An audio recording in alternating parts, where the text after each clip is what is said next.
Ahí se escucha.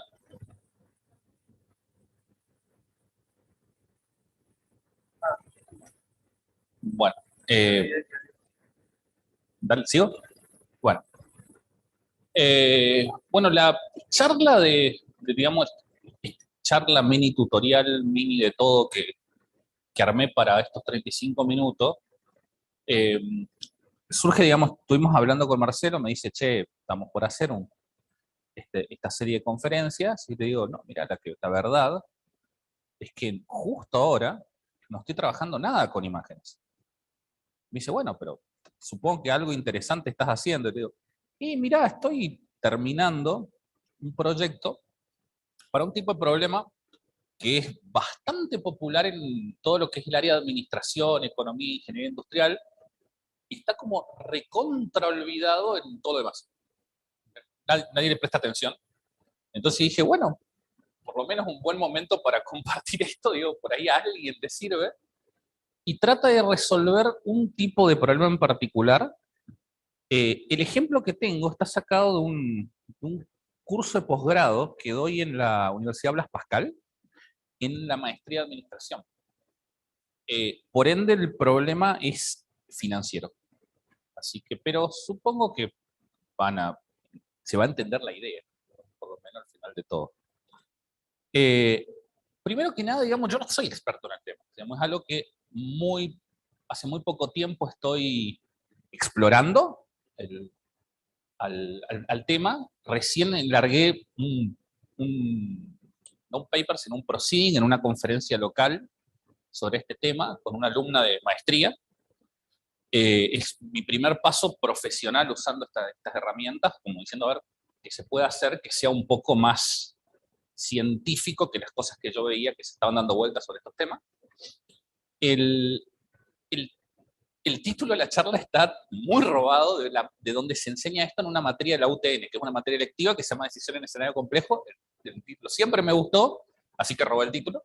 Es buenísimo, son esas dos personas las que dan este, este tema. Ah, perdón si hay errores ortográficos, yo hago las cosas así me sale. Y estos temas normalmente se dan dentro de la investigación de operaciones, pero como yo los veo, andan rozando cuestiones de machine learning, optimizaciones, por ahí andan rozando este tipo de temas. Este es un problema que obviamente se ve más chico de lo que a mí me gustaría. Ahí vamos. Bueno, es lo mejor que se puede. Dicto. Esto es un problema de lo que se llama problema multicriterio, que es el problema en particular que quiero encarar en este tema. El problema multicriterio es un tipo de problema multiobjetivo. La diferencia que tiene con los problemas multiobjetivos en el cual uno quiere hacer cosas raras con un montón de funciones al mismo tiempo, maximizarlas o minimizarlas, el problema multicriterio acota todo el problema a solamente tres cosas, que ya las vemos. Y los datos de los problemas multicriterios se presentan en la forma de la tablita esa, que a la izquierda, que obviamente, supongo que en las pantallas se verá mejor de lo que yo estoy viendo en el proyector. Sí, se ve bien, bueno, dice, hay una matriz que la columna izquierda dice alternativa y tiene nombre de alternativas. Esas alternativas son acciones de una bolsa. Acciones de, digamos, la cual uno pone plata y saca plata, bueno, de esas. Y hay tres criterios para medir: ROE, CAP y RI. ROE es el retorno de inversión, tiene un nombre más largo en inglés, nunca me acuerdo bien qué significa, y es cuánta plata sacás dada la plata que metes. La capitalización es cuánta plata maneja esa acción, con la típica que te dicen, esta es la empresa más cotizada del mercado, bueno, la capitalización de la acción. Y el último es el riesgo. El riesgo es, si uno lo ve matemáticamente, si vos tenés una serie temporal, probablemente es la dispersión. O sea, qué tan poco predecible es el siguiente punto dado los anteriores. Puede ser correlación cruzada. Ni la alternativa para mí el riesgo. Este ejemplo está totalmente didáctico, o sea, se ponen inventados los números para poder mostrar todas las etapas que hay que hacer con estos datos, pero yo trabajé con algo parecido a esto hace un par de meses. La joda de esto es que los dos primeros criterios son a maximizar, mientras que el último es a minimizar, y encima está fuera de escala. Todos están con números 7, 5, las dos primeras columnas, y lo último es 35, 26, más. Va una escala para arriba. Ese problema, lo que uno quiere hacer con estas cosas. Bueno, digamos, lo que soluciona este problema, ¿qué es lo que uno quiere hacer? Dame la mejor alternativa. Dame el orden de las alternativas. Dame las que son buenas, dame las que son malas. Esas son las tres cosas que uno quiere hacer. Y es altamente probable que en cualquiera de sus áreas se hayan encontrado con algo parecido. Estoy hablando al público presente. Siempre está lleno de este tipo de problemas, sobre todo cuando uno tiene que decidir en qué aplicar esfuerzo. Ese es el típico problema. Digamos, uno puede hacer una calendarización, puede hacer lo que se llama, si vos necesitas correr muchas simulaciones o cómputo muy complejo, podés ordenarlos, dado este tipo de cosas, y con criterios totalmente dispares, totalmente opuestos unos del otro. El tipo de problema se llama DMD, decisión multicriterio discreta, decisión multicriteria, análisis, era multi-attribute decision methods, tiene un montón de nombres. Yo le voy a usar dos nombres, DMD y MADM, porque DMD es más común en castellano, y MADM, que es multi-attribute decision making o method, no me acuerdo cuál de las dos, es más común en inglés. Por eso van a ver los dos. Esencialmente, bueno, ese grafiquito no es tan relevante, pero lo que uno quiere hacer es justamente como ¿no puedo ampliar la imagen? Bueno, no se puede ampliar la imagen. Es de una serie de alternativas, con un montón de criterios, uno quiere encontrar tres tipos de soluciones distintas. La primera es, ¿cuál es el mejor? La segunda es, en realidad, la generalización de la primera, es el orden. ¿Cuál es el mejor? El primero, el segundo, el tercero. Y el último es lo que se llama buscar un kernel de soluciones, se llama así en la jerga de estos temas, que es buscar cuáles son las malas, cuáles son las buenas. O también dicen cuál es la eficiente y cuál es la ineficiente. Depende. El tema que eficiencia e ineficiencia se va un paso más adelante en otro tipo de análisis. En estas áreas, ¿no? ¿Sí? Bueno, voy achicando de nuevo. Hay una serie de etapas que hay que cumplir para poder usar estos datos, para garantizar que el resultado sea razonable. Las etapas están totalmente estandarizadas y hay que aplicarlas una por una, lo que tiene que son totalmente modulares, o sea, puedes hacer diferentes etapas con diferentes submétodos a su vez. Una es identificar las alternativas, otro es ver qué atributos optimizar, o sea, el rendimiento, la capitalización, o sea, qué querés buscar en todo eso. Y por último es hacer lo que se llama función de utilidad. Acá ya se nota tremendamente cómo esto viene de economía. Es agarrás cada atributo, por ejemplo, la capitalización, y lo medís para esta alternativa. En definitiva, armar la matriz. Eso es lo que dice acá teóricamente. Los criterios tienen que tener esas tres características, que a grandes rasgos lo que dicen esas tres características son lo que va, digamos, medí lo que te importa, no midas de más y no pongas pavadas. Esas son las tres cosas que dicen ahí. Obviamente, digamos, un concepto teórico tiene recontrasentido, pero si uno dice, bueno, a mí me interesa buscar el auto mejor relación calidad-precio, la calidad del precio tenés que medirla, y capaz que no te interesa algún área como, no sé, no se me ocurre el color. Ahí el color es un atributo categórico, ¿qué te importa medir? Ese tipo de problemas, cuando uno busca papers de esto, está lleno de atributos que no son coherentes. Pero bueno, el problema del área. La siguiente etapa es armar la matriz. Esa es la misma matriz que vimos antes. Eso es toda la etapa 4. No hay nada más que hacer, digamos. Pero bueno, nobleza obliga. Y en ese momento que uno tiene un análisis, tiene esa matriz, lo que uno tiene que hacer es un análisis de dominancia y satisfacción. O sea, ¿qué significa dominancia? Ahí está todo el biribiri matemático. El simbolito de dominancia es se usa el precede y sucede para usar la dominancia. ¿Vieron este de acá? ¿Que está ahí? Ese. El simbolito que se usa es el menor mayor con dobladito, es el que se usa. ¿Qué significa que algo sea dominante a otro? Que haya una alternativa que claramente es peor, que no sirve para nada medirle, o decir, bueno, esta lleva al tacho o al fondo.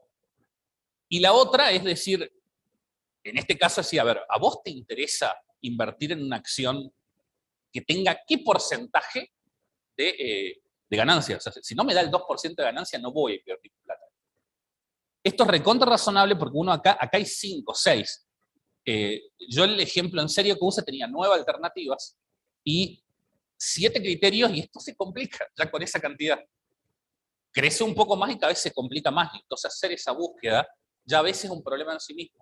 Un problema que me interesaría encarar, pero no hay demasiada automatización al respecto porque no es fácil. Esencialmente lo que hace es, en estos datos que tenemos, el ver que algo no sea claramente peor y que algo supere el 2% de la capitalización, borra esas dos filas. Entonces nos quedamos solamente en las 3 primeras y la última.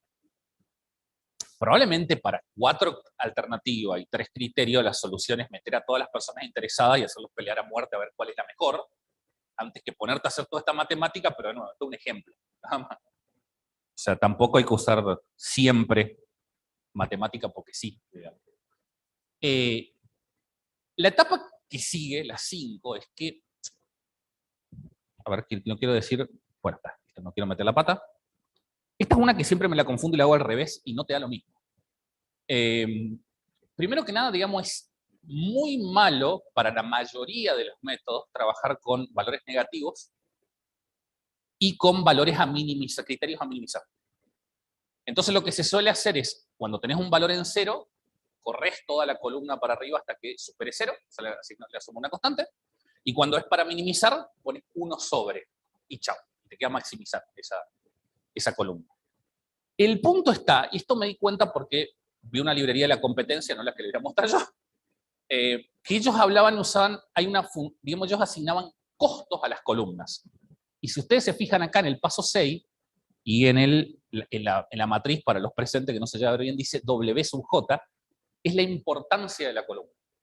Si tu criterio es a minimizar, tenés que acordarte que el peso tiene que estar dado vuelta también. Y un peso dado vuelta es un costo. Es por eso que en esa herramienta se llama costo. Y ese es un detalle no trivial que está lleno de errores, de gente que usa métodos que soportan minimización, y si estás usando un método de minimización y vos asignaste todos los valores de pesos, onda, este me importa 2, este 5, este 10, antes de normalizar, acordate invertirlo. Esos pesos, pues si no te da cualquier cosa.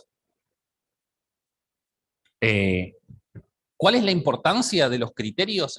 Hay varias formas. Una es hacerlo. Hay métodos automáticos para determinar la importancia, algunos que están muy copados, súper interesantes. Otra es preguntarle al que le importa, esa clásica. La otra es medir la dispersión, la entropía, o sea, diferentes formas de asignar, o también nunca hay que dejar de pasar la alternativa de decir todo vale lo mismo. O sea, es muy útil.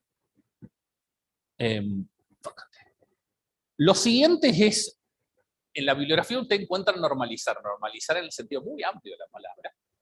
O sea, que no solamente Z normalizar, que sería la palabra adecuada, o sea, quitar la media, le debía el desvío a cada columna, para escalarlas a todas. A mí me gusta más la palabra escalar. Y en general se usan estos 4 métodos que creo que no lo ven ni los... Sí, los que están online pueden verlo, los presentes no creo que ni lo vean. Es dividir por la suma de la columna, el escalado más tradicional de todo, hacer un escalado estándar, que creo que no está ahí en los ejemplos, o sea, quitarle la media y quitarle el desvío, hacer esto del min-max, eso que vos agarrás y le restás el mínimo arriba y el max, hacer la resta del rango abajo, creo que era ese el min-max normalizer. Y la otra es dividirlo por el módulo del vector que forma la columna. Y ese sirve para algunos métodos sí, para otros anda mal. El punto es que depende de la normalización, así como de los pesos, los resultados cambian drásticamente. Cambian mucho, o sea, probar varias alternativas de normalización es algo razonable. Y primero se asignan los pesos normalmente se normalizan por suma, o sea, que valgan porcentualmente, y después, primero se hacen los pesos, después se normaliza. Y había un problema de hacerlo al revés, creo que no me acuerdo, no estoy seguro. Pero finalmente lo que termina quedando es una matriz de esta forma, una matriz en el sentido muy amplio de la palabra, porque esto como que tiene más que una matriz, en el cual, parte importante, que creo que hubo una charla al respecto, estaba en el médico, perdón, Algo que me llamó mucho la atención de esta área es que ellos hacen lo que se llama el human in the loop, meten a la persona adentro del sistema de análisis. O sea, acá que está diciendo el primer caso, decisor analista, y uno dice, obvio que una persona va a trabajar con esto. Lo que te está diciendo es, ya hubo casos hace poco de que decían un algoritmo es racista, un algoritmo es tal cosa. No, no. El algoritmo hace lo que vos le pidas. Punto. Si vos estás usando este método, el resultado va a depender de lo que vos pongas ahí adentro. Si no sos exhaustivo con tus alternativas, si son redundantes, si no tienen sentido, el resultado pesta. Punto. No hay nada que hacer. Y eso es algo que se nota mucho de que viene de la administración, que toman en cuenta el factor humano. Algo que, por ejemplo, los que venimos más de Machine Learning, recién ahora estamos diciendo, che, ¿quién hizo el análisis? ¿Quién recolectó los datos? Caso de color de esto, que hace 3 años atrás creo que hicieron una cámara de reconocimiento facial en Estados Unidos y no reconocía el rostro de asiático. Era porque no habían puesto muestra de asiático en todo el entrenamiento. Entonces, bueno, ténganlo en cuenta. La matriz lo que te dice acá, en este lado, la columna que está acá, A, son las alternativas, normalmente es texto que tenés ahí. Arriba los criterios, cuando en vez de decir C sub IJ se vuelve R sub IJ cuando están normalizados. Y por último los pesos, los W sub J, que son los pesos normalizados, no da igual, hay que normalizarlo, pero eso es lo que se encuentra en los libros. No quieren saber lo que tienen que hacer eso para meter adentro del látex este. Fue una linda tarde. ¿Qué? No funciona. Ya probé. Bueno, a todo esto, yo cuando vi estos problemas dije, para un poco, yo tengo siempre estas matrices, siempre iguales, y son etapas modulares. Esto se parece sospechosamente a Machine Learning. O sea, siempre una matriz de entrada, acá tiene un poco más complejo el objeto de entrada, el dato, y el resultado siempre mismo. Un vector que te dice primer lugar, segundo lugar, tercer lugar, cuarto lugar, o buenos y malos. Fin de la historia. Da para automatizar, pero con todas. Y hice esta herramienta, Scikit-Criteria. Si usted hoy por hoy instalan Scikit-Criteria, lo que le va a instalar es una versión vieja que no anda bien. Ayer terminé la versión nueva porque había una charla que dar hoy. Y estuve hasta las 3 de la mañana programando. Pero está, y anda. La forma de trabajar está muy inspirada, o sea, ¿se me apagó la cámara? No. Inspirada en Scikit-Learn, muy inspirada, robar es malo. Y bueno, se puede usar, digamos, o sea, yo ya he tirado un par de publicaciones chiquititas, todavía estoy evaluando el resultado, y hay un proceeding de una conferencia sobre la herramienta hace unos años atrás, que es una herramienta todavía en versión más vieja, un prototipo más viejo, y ya el año que viene supongo me podré hacer paper en serio de esto para dejarlo registrado como corresponde, porque tiene como 30.000 descargas al mes, así que vale la pena. O sea, se usa. El tema es que muchas de estas cosas se usan más que nada en tesis de maestría. Muchísimo. Bueno, voy a ampliar un cacho. Le voy a mostrar lo que está. Esta matriz es exactamente la misma matriz que vimos recién. Acá lo que dice es, bueno, uno importa esta porquería que es Scikit-Criteria, pero como me da fiaca usar todo Scikit-Criteria, lo llamo SKC. Voy a plotear un montón. En realidad, solamente un lugar para el plot, pero bueno, para eso. Y ahí lo que hace es el MKDM, es Make Decision Matrix. Eso es MKDM. Había probado un montón de nombres y dije, 4 letras es suficiente. Y lo primero que se ve acá es la matriz que está, digamos, está un poco desordenada, pero la idea de la matriz esta la tienen que interpretar así. Ahí, así. Ahí, esa es la forma que está en la matriz, que es la misma que vimos antes.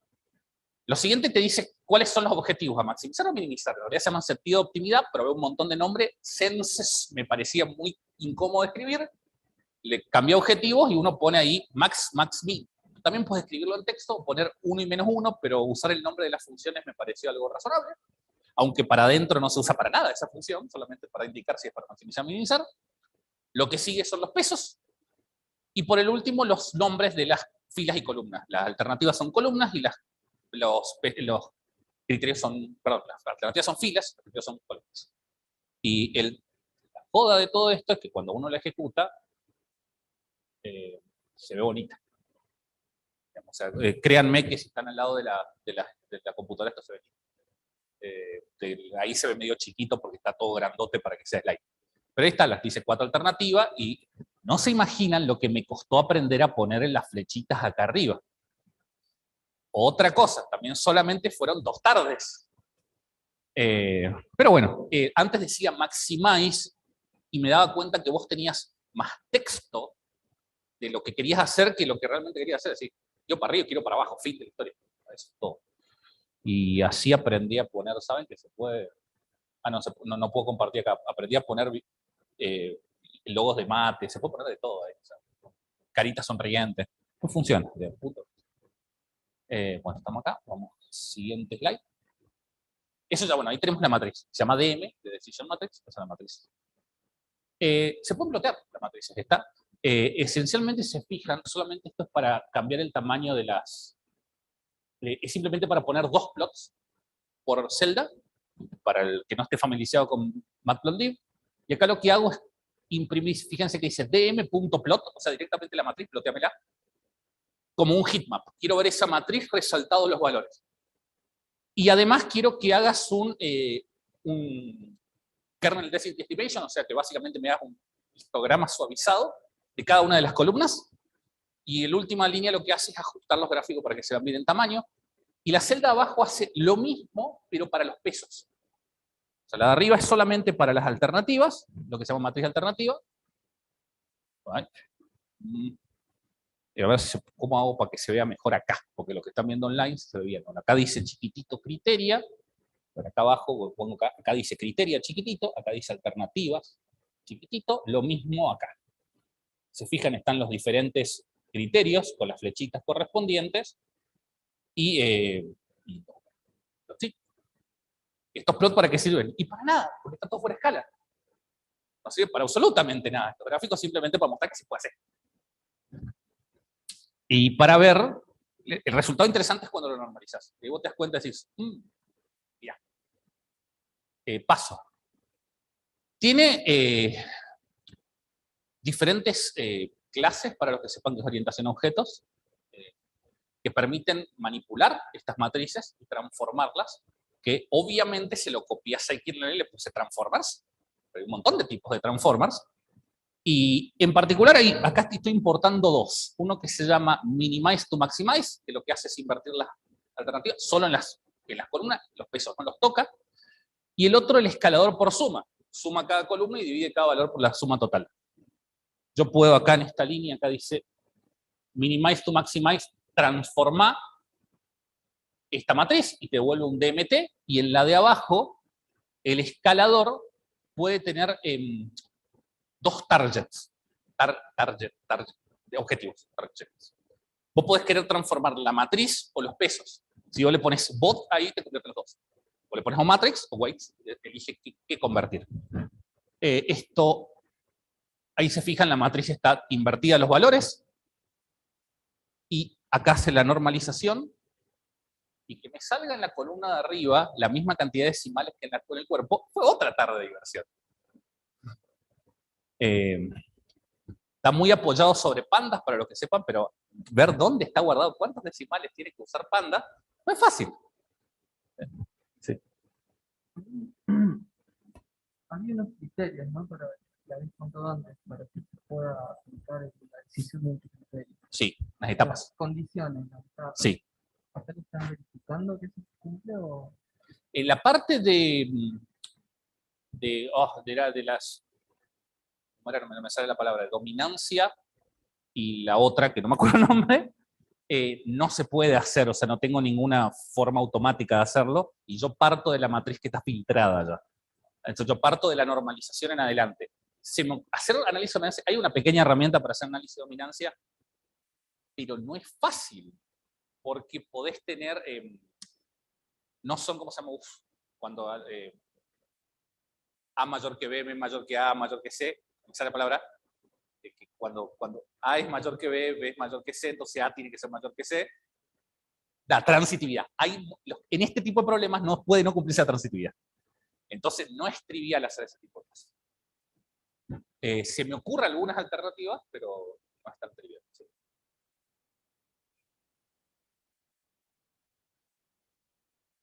Decirlo yo repito. Sí, vos dijiste que había diferentes formas de hacerlo rescalados, digamos, Sí. las normalizaciones. ¿Tenés implementadas? Hay como 12. Distintas más o menos. Bueno, esto, lo que tiene interesante acá es que estos gráficos empiezan a tener sentido. Si se fijan, el criterio de capitalización, hay la última alternativa, la capitalización es altísima, o sea, se morfa un montón del mercado. Y el segunda alternativa, básicamente, es re pobre esa acción, no tienen un mango en esa acción, esa empresa es re chiquita. Lo mismo pasa para el retorno, la primera alternativa, básicamente vos le pones hit a una banda, todas las demás, normales, no pasan mucho. El tema de los pesos, fíjense que el riesgo no le calienta al decisor. Con los números que eligió, no les calienta. Una vez que los escalan, ni les calienta. Y le recontra importa cuánta plata maneja la empresa. O sea, querés asegurarte que a la empresa que le pones guita, sea buena. Eso es lo que está diciendo. Bueno, el último paso es realmente el método multicriterio, que es lo que se llama la función de agregación, método de agregación o demás. O sea, listo, tengo todo preparado, ¿qué uso para decidir cuál es la mejor? Bueno, hay un montón de escuelas. Yo tengo implementada en realidad tengo más que esto implementado, pero les voy a mostrar lo que está en roja, porque son lo suficientemente interesantes. De hecho, o sea, el primero que es suma ponderada es la solución trivial. Topsy es la solución ingeniosa y Electre cada vez me convence más que es la mejor solución para hacer este tipo de cosas. Hay diferentes escuelas, también hay una escuela FUSI, o sea que todos los datos, en vez de tomarlo como medí esto, es una probabilidad de que haya medido. Eso no lo leí, no lo sé y debería leerlo y debería aprenderlo, porque tiene uso.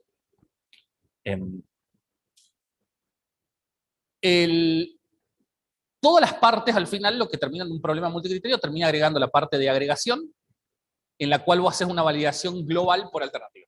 Eso ya es completo. Lo que es DMD son esas cosas.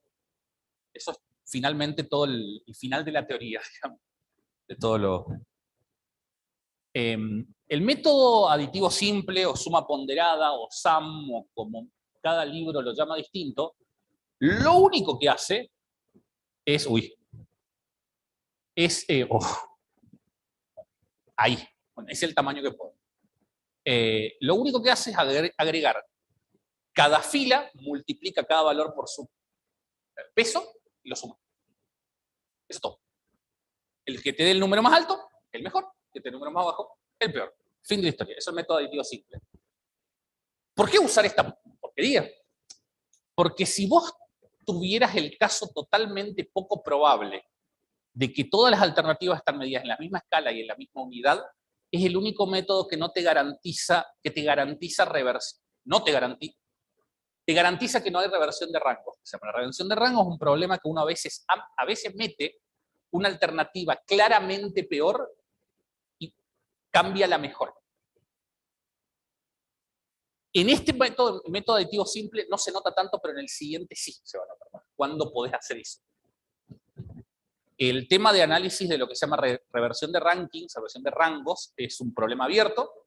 Está bueno para ir por ese camino, porque básicamente podés empezar a medir qué tan probable es que la información nueva te cambie tu decisión. Y es algo que estudia mucho la gente de economía, que se llama el valor de la información perfecta. O sea, ¿qué tanto estás dispuesto a pagar vos por tener el diario del lunes? Eso se puede medir. La suma ponderada es tan trivial como hacer esto. Si importás de MADM, Multi-Attribute Decision Making, hay una cosa más simple, que es el Weighted Submodel, lo instancias y le decís evaluar la matriz. Fíjense que estoy usando DMDT, que es la transformada, ya está normalizada, y el resultado te lo devuelve así. Te dice, bueno, esto es el resultado del Weighted Submodel. Es un array con un montón, también tiene otros datos intermedios, como por ejemplo qué puntaje ubicó cada alternativa, puedes acceder si quieres hacer algo. Y te dice, bueno, la mejor es la última, la peor es la segunda. Está diciendo eso, nada más. Y podés plotear y podés decir, a ver, ¿qué cuerno, dado que la mejor es la última y la peor es la segunda, dice, fíjense que la última, lo único que podemos llegar a ver de acá es que es más estable. Hay que hacer un poquito más de análisis para ver por qué. Pero una de las ventajas que tiene estos métodos es que son asquerosamente transparentes. Que es ahí donde hay un ruido que tenemos la gente que hacemos Machine Learning, de que te oscurece la física, la economía, la astronomía, lo que estés haciendo, metes Machine Learning y de golpe decís, ¿qué cuerno hizo? Acá es claro por qué toma esa decisión. Y eso está bueno de estos métodos. Busca hacer eso porque los primeros familias de métodos se diseñaron para presentarlo a gerentes de comerciales. Entonces evoluciona de ese lado. El siguiente método, este método me encanta. Topsys me encanta porque es el método en el cual, como no se me ocurrió a mí. Lo que hace es, dice, mira, en realidad, cada criterio es un vector. Te marca una posición en un hiperplano. Entonces voy a decir, bueno, yo no sé cuál es la peor empresa, la peor de todas las acciones, de todo el universo de acciones que existen en el mundo, pero puedo armar una lo suficientemente mala eligiendo de cada criterio la peor valor. Dice, bueno, este tiene el peor riesgo, lo saco. A este tiene así, lo voy sacando cada uno y armo un peor. Que eso de sacar ¿cómo se llama la nomenclatura? Usa la palabra nadir que viene de astronomía. Ese es el punto anti-ideal. Y después crea un punto ideal, busca la mejor alternativa de cada uno y crea otro punto, que es el punto cenit. Y lo que te dice es, bueno, la mejor alternativa es la que más se acerca al mejor y más lejos esté del peor. Cosa que es una excelente idea, que es muy pavota y es recontraintuitiva, y además evidencia el tema de reversión de rangos. Si vos metés otra alternativa que aunque no sea la mejor, te cambia en qué posición se pone el ideal antiideal, te puede cambiar el resultado. Eso lo hace muy evidente. Bueno, obviamente también robé a una de las cuestiones que recomiendan para Topsys usar otro método de escalado. Algo que robé de Scikit-Learn fue usar pipelines. En vez de estar procesando los datos por separados, creas una única porquería que se llama pipeline, el pipe, y decís, bueno, cuando yo te pase los datos, primero quiero que inviertas la minimización y la maximización, después que normalices los pesos, después que transforme la matriz, y por último ejecuta el método y dame el resultado. Eso lo hace siempre, vos agarras y creas este pipeline, el pipe te dice, esto es todo lo que hago, y por último, cuando vos lo ejecutás, te dice, fíjense que cambió cuál es no, el peor sigue estando, pero creo que se invirtieron el segundo y el tercero. O sea, no es tampoco para que nos pongamos muy en fino por qué, pero hace eso. Al resultado podés acceder cuáles son esos puntos ideales y antiideales que buscó. Tengan en cuenta que esos son los puntos ideales y antiideales después de pasar todo el proceso de normalización, así que no es tan fácil llegar a esos mismos valores. Pero vos podés en vez de ejecutar evaluate, como está en la columna, en la celda 15, en la celda 17, lo que hice es transformar, es básicamente ejecuta todo menos el último paso. El último paso es frenar, solamente frenar ahí la transformación. El último método que les quiero mostrar es el que está en francés y no lo pienso pronunciar, pero es Electre, y es una familia de métodos. Hay Electre 1, Electre 2, ahora estoy implementando Electre 2 porque tiene usos. Y Electre es un método no compensatorio. ¿Qué significa que sea un método compensatorio? En todas las otras dos soluciones que les mostré, yo les decía, bueno, sumás las cosas o transformás agarrás y generás el mejor y el peor lugar, transformándolo, entendiendo como un vector a cada uno de los. El problema, imagínense si ustedes están eligiendo un auto. Y vos decís, bueno, voy a elegir entre autos que podemos comprar, obviamente todos los presentes, Ferrari, Rolls Royce y, ¿cómo se llama? BM, obviamente, Lamborghini, no, BM no, por favor. Y vos decís, bueno, voy a medir 3 criterios, precio, autonomía y confort. Están más o menos en escala esos 3 autos. ¿Qué pasa si vos metés un Fitito, un Fiat 600? Vos decís, bueno, todo lo demás se va a hundir, pero el precio va a ser tan abajo que va a compensar todo lo demás que es malo y te va a romper todo el algoritmo. Eso es porque mezcla las cosas cuando vos buscas las soluciones ideales y antiideales en el Topsy, o cuando sumás las cosas, compensa. Ese problema lo tienen en Machine Learning un montón de métodos, menos uno, que son los árboles. Los árboles de decisión no tienen ese problema, porque lo que hacen es nunca comparan dos atributos al mismo tiempo. Jamás. Bueno, Electre es mucho más viejo que los árboles, del año 60 y pico, muy viejo, y ya se habían dado cuenta de este problema.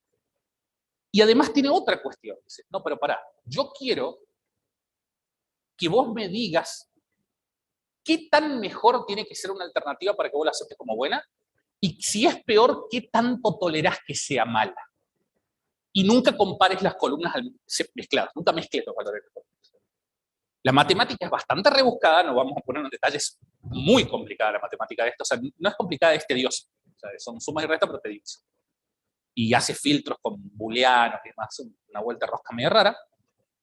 Y además soluciona un problema que en Machine Learning lo tenemos si todo el mundo usa curvas ROC, las ROC. Las curvas ROC te dicen qué tan bueno o malo es algo, pero nunca hay forma de inyectarles vos el valor de tolerancia. Por eso hay veces que hay gente que recomienda usar las curvas de costo. En las curvas de costo vos decís, yo menos que esto no quiero, yo más que esto me gusta, todo ese tipo de cosas. Electre soluciona todo esto en la época de la década de 60. El problema con Electre 1, que es el único implementado, es que, bueno, ahí hace el pipeline de nuevo, no devuelve cuál es el mejor y cuál es el peor. Simplemente dice cuáles son los mejores y cuáles son los peores.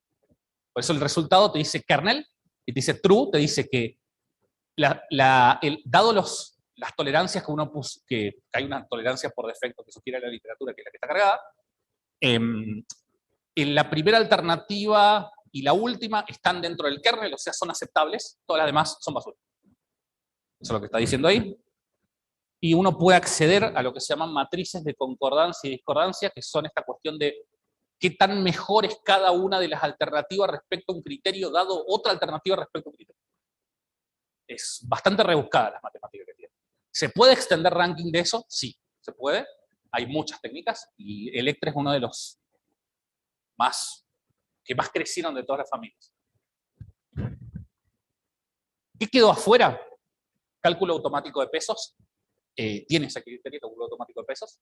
Uno de los mejores métodos que te vuela el mate cuando lo ves lo que hace, que es uno que se llama Critic. El método Critic lo que hace es, se fija qué tan discordante es un criterio respecto a los demás.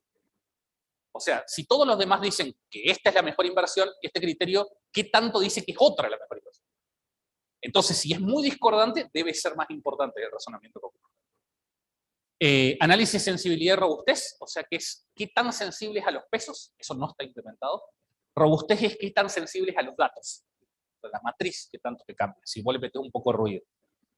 Bueno, no hay nada de reversión de ranking, tengo ideas, pero no está nada implementado, y método Fuzzy no está nada. En la vida real, encontré ese trabajo, usa un método que se llama HP, que yo no lo implementé porque usa datos distintos. Es el único método multicriterio que no usa esta estructura de matriz zaraza. Hay uno que se llama AHP, que no me gusta. Hay muchos más métodos implementados, creo que hay algo así como 15 métodos implementados, 20, una cosa por el estilo, entero, no sé qué criterio. Pero ellos usan para ver, era como ejemplo, usos sustentables para talar bosques, si vale la pena o no. Eso, para eso termina siendo un poco más profundo, que eso es lo que hace el trabajo este. Usa multicriterio para eso, es del INTA. Y este trabajo lo presentó una alumna mía en una conferencia local. Yo lo traduje al inglés y lo puse online para que haga un poco más de bulto.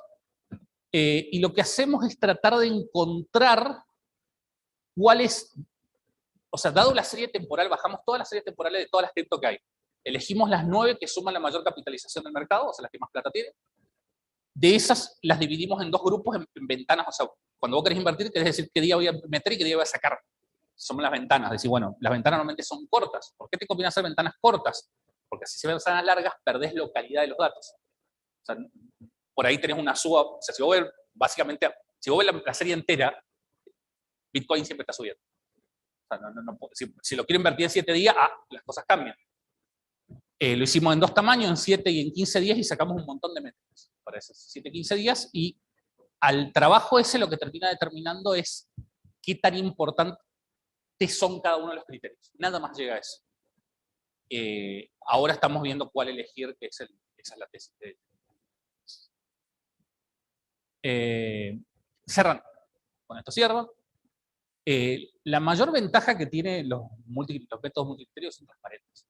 Muy asquerosamente transparente. Vos lo veis y claro, hizo por esto. O sea, muchas veces cuando tenés muchos datos te ayudan a apuntar los ojos a donde están las particularidades. Sistematizan una serie de problemas, 3 en particular, de manera muy sencilla, y de hecho vimos casi toda la teoría en 35 minutos. La teoría básica la vimos en 35 minutos, con ejemplos de 3 métodos. Hay más, hay mucha más teoría, pero digamos, para entender el método, o sea, es muy cortito, súpermente cortito. Puede llegar a convertir un problema tonto en un producto, en un paper, razonablemente, o sea, lo que es lo que nos importa a lo que trabajamos, o sea, un problema muy tontito, podés agarrar y extenderlo a un punto en el cual exprimís los datos de tal forma en el cual podés decir, ah, fíjate todos estos datos, bueno, no eran tan tontos como vos pensabas. Todo esto. No piensen que estoy pensando en estafar, sino todo lo contrario, es decir, extender el uso de los datos.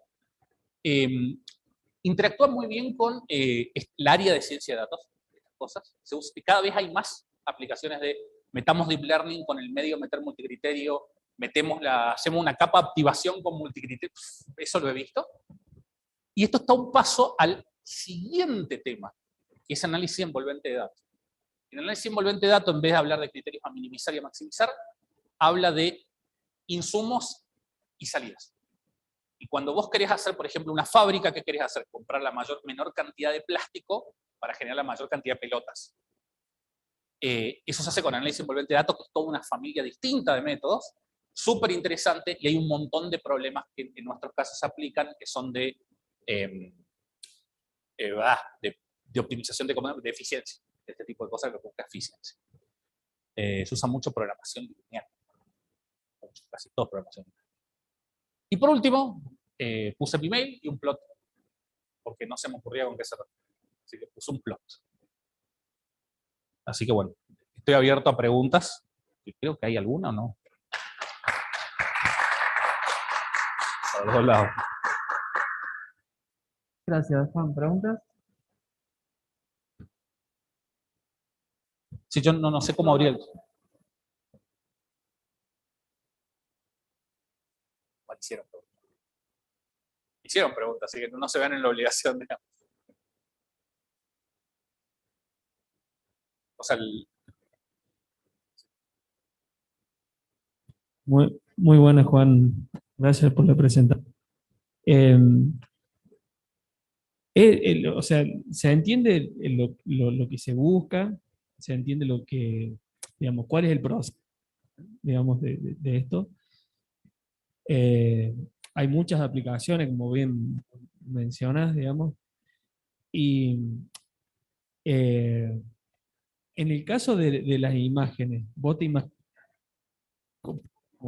o por lado utilizar esto para, por ejemplo, si uno quiere una imagen de buena calidad, ¿sí?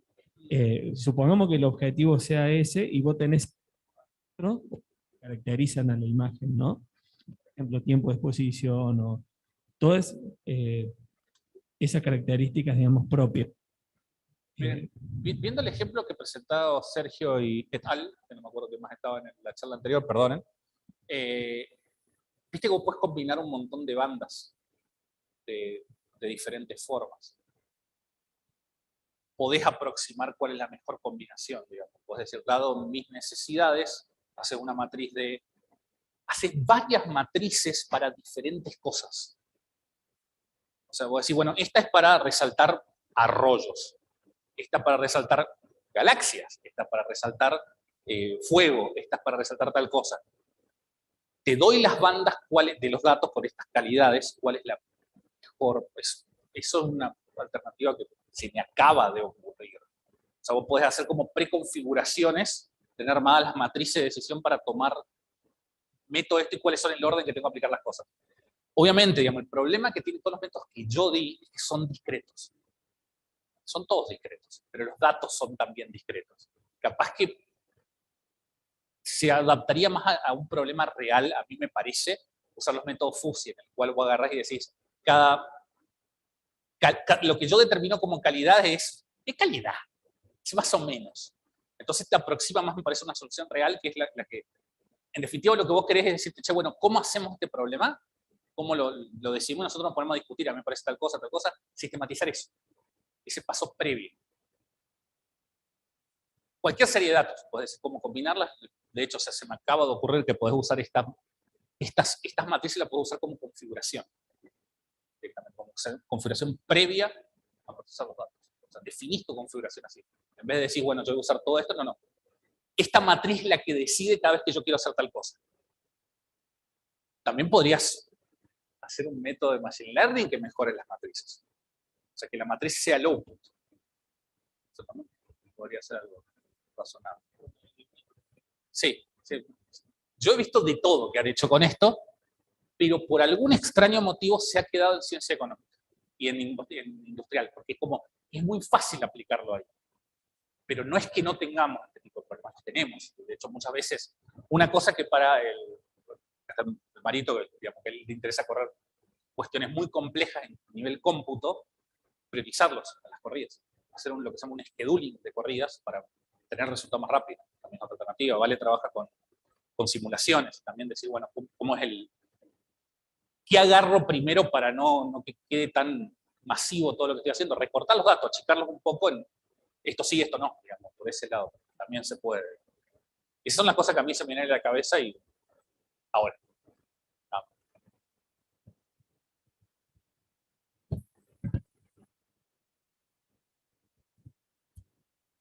Puede ser, por ejemplo, tenés un budget fijo y tenés que repartirlo en telescopios para maximizar la producción científica de una comunidad. Eso es exactamente lo que queremos hacer con el tema de las cripto. O sea, porque vos cuando vos haces lo que se llama una cartera de inversión, lo que vos estás queriendo hacer es una cartera de inversión. Básicamente, nada más que la inversión es, más que nada, esfuerzo, más que plata. Claro. Vos querés elegir en qué querés invertir y con qué porcentaje a cada uno. Exacto. Y en particular, Electre 2 te da la solución para eso. Te dice exactamente esa solución. Porque te dice, estos son los buenos y te puede, digamos, Electre 2 tiene un problema y una solución al mismo tiempo. Te da un montón de alternativas en lugares repetidos. Entonces, si dos cayeron en la misma, bueno, divido en 50 y 50%. Eso lo soluciona al toque. Si vos te vas a Electre 3, es mejor, es peor para este problema. O sea, eso lo aprendí la semana pasada. Bueno, en el chat creo que no hay preguntas, así que... Yo tengo una. Que hablan del éter. Es buenísimo. Bruno acá desde el éter. Bruno. Dale, Bruno, te escuchamos. Una pregunta, o sea, en realidad hay un problema muy difícil de resolver que el SST está afrontando, por ejemplo, y es que tenés un solo instrumento y hay, no sé, 10 comunidades de científicos con objetivos distintos y tienen que usar al mismo tiempo. Entonces, la estrategia de observación está cada vez más difícil de decidir, y lo que yo me doy cuenta es de que todos tus métodos requieren de, voy a decir features, pero en realidad son métricas claras y una idea muy clara de si la querés maximizar, minimizar y capaz algún peso relativo. Y en este caso no tenemos eso. Lo que hay es una especie de contorno de error o una precisión, si querés. Podés medir un parámetro como omega mater o como W de la energía oscura con un 10%, un 1%, lo que sea, y tenés todas métricas así. Y las cantidades que hay, por ejemplo, es el tiempo que pasa entre una observación y la próxima en una área en el cielo. Entonces, es muy difícil armar una matriz de este estilo porque no tenés idea de cuáles son las métricas correctas, qué peso tienen entre ellas y qué sé yo. ¿Se puede hacer alguna especie, hay algo para definir eso? Sí se puede. Sigue siendo fascinante como le hablo al aire. Dios, ¿viste? Te escucho. Dame plata, mandame dólares. digamos, de hecho, yo estuve participando un poco en la documentación de pedidos de cuando se vaya a hacer los pedidos de observación, palabra muy amplia para lo que voy a decir, de llama, del radiotelescopio. Y ahí está enumerado qué es lo que a ellos les importa, uno por uno. Cada cosa que le importa está enumerada directamente. Vos podés partir de eso. Dice, nosotros vamos a priorizar esto primero. De hecho, me acuerdo de una discusión que hubo, fue darle prioridad a pedidos que son para tesis doctorales. Porque tenía un motivo. Y está en otros instrumentos. O sea, pero ese tipo de cosas están documentadas en muchos. Está, cada instrumento lo tiene. El comité que evalúa tiene un documento de guía, digamos. Y supongo que también para satélite debe haber también. Sí. Buenísimo.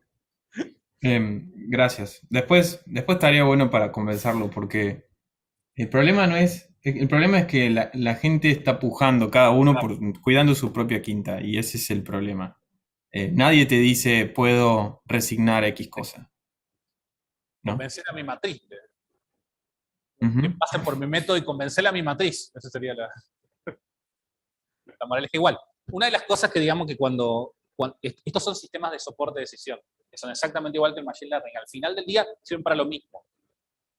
No deciden por vos, te dan una sugerencia, problema tuyo si metes la pata al final del día.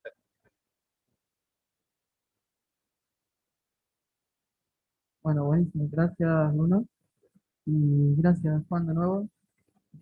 Muy buena la charla.